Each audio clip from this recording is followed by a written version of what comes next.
Brought to you by V-Guard, co-powered by Sensodyne and Vimal. పలుకులలో కేసరి. Associate sponsor UltraTech cement. Pharma city పేరిట 12,000 ఎకరాల్లో అద్భుతంగా భారతదేశంలో కాదు ప్రపంచంలో అతిపెద్ద ఫార్మా క్లస్టర్ పెట్టి ఒక 5 లక్షల ఉద్యోగాలు ప్రత్యక్షంగా పరోక్షంగా 5 లక్షల ఉద్యోగాల సృష్టికి మొత్తం రంగమంతా సిద్ధం చేస్తే ఈయన వచ్చి ఫార్మా సిటీ రద్దు అన్నాడు. అక్కడ రియల్ ఎస్టేట్ చేస్తారట. ఫార్మా సిటీ రద్దు చేసి రియల్ ఎస్టేట్ చేస్తా అని చెప్పి ఈ ముఖ్యమంత్రి చెప్తా ఉన్నాడు. ఇంకా దారుణం, బిల్డర్ల మీద ట్యాక్సులు వేసి, ఇప్పుడు ನೀವು వింటున్నారు, మీరు నేను అందరం వింటున్నాం. ఒకటి బి ట్యాక్స్ అట, బట్టి ట్యాక్స్, ఆర్ ట్యాక్స్ అట, రేవంత్ ట్యాక్స్ మరి రాహుల్ ట్యాక్స్ తెలియదు, యూ ట్యాక్స్ అట, Uttam tax, B tax, R tax, U tax, Bru. ఇదివరకు బ్రూ కాఫీ ఉండే, ఇప్పుడు బ్రూ ట్యాక్స్ వచ్చింది తెలంగాణలో. ఇది కూడా అన్ని అనధికార ట్యాక్సులు, జిఎస్టీ, వ్యాట్, ఎస్జిఎస్టీ లెక్క బ్రూ ట్యాక్స్. అదొకటి కొత్త ట్యాక్స్ వచ్చింది. పాపం బిల్డర్లను సావగొడుతున్నారు. ఎవరి దుకాణం వాళ్ళది, ఎవరు ఎంత దండుకుంటే అంత దండుకోవాలి. ఎందుకంటే అది రక్తం రుచి మరిగిన పులులు కదా వీళ్ళు. 10 ఏళ్ళు అధికారానికి దూరమైనరు. ఇప్పుడు విచ్చల విడిగా ఎవరి దుకాణం వాళ్ళది. రేపో మాపో ఎక్సైజ్ దుకాణం కూడా తెరుస్తారు. జూపల్లి కృష్ణారావు దుకాణం ఇంకోటి చాలా అవుతుందని చెప్తున్నారు. మరి చూడాలా. నేనేమన్నా అంటే ఈ బ్రూ ట్యాక్సులు దీనివల్ల ఏమవుతుంది, ఎవరి పాటికి వాళ్ళు పెట్టుబడిదారుల మీద దాడి చేస్తే నిర్మాణ రంగం కుదేలవుతున్నది.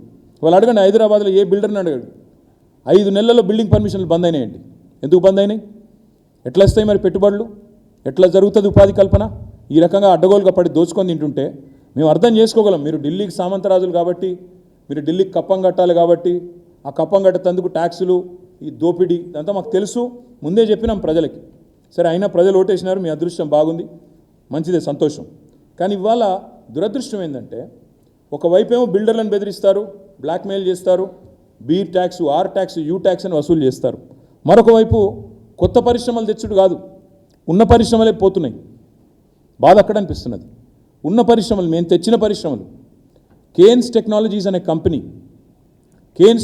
అనే కంపెనీ మైసూరు నుంచి ఎన్నికల కోడ్ ఉన్నప్పుడు కూడా నేను ఎఫర్ట్ పెట్టి వాళ్ళను గుజరాత్కు పోతామంటే పట్టి ఆపి వారం రోజుల్లో మీకు ల్యాండ్ ఇచ్చే బాధ్యత నాది అని చెప్పి కొంగర్ కలాన్లో వాళ్ళకు కావాల్సిన చోట ఫాక్స్కాన్ పరిశ్రమ ఎదురుగా ల్యాండ్ ఇచ్చింది నేను, మా డిపార్ట్మెంట్, ఇండస్ట్రీస్ డిపార్ట్మెంట్. 3,700 కోట్ల పెట్టుబడి. దానివల్ల దాదాపు ఒక 15-20 మంది పిల్లలకు ప్రత్యక్షంగా పరోక్షంగా ఉద్యోగాలు వచ్చే అవకాశం. ఇవాళ ఈ ప్రభుత్వం వచ్చినాక వీళ్ళు ఏం అడిగినరో, ఏం చేసినరో, బ్లాక్మెయిల్ చేసినరో, తిట్టినరో, కొట్టినరో తెలియదు. ఆయన మొత్తం తట్టాబుట్టా చదువుకొని, మనం ల్యాండ్ అలాట్మెంట్ చేసిపోయినాం, మేము తట్టాబుట్టా చదువుకొని గుజరాత్ వెళ్ళిపోయాం. ఇంకొక పరిశ్రమ కార్నింగ్ అని, అంతర్జాతీయ పరిశ్రమ, అది 1000 కోట్ల పెట్టుబడి.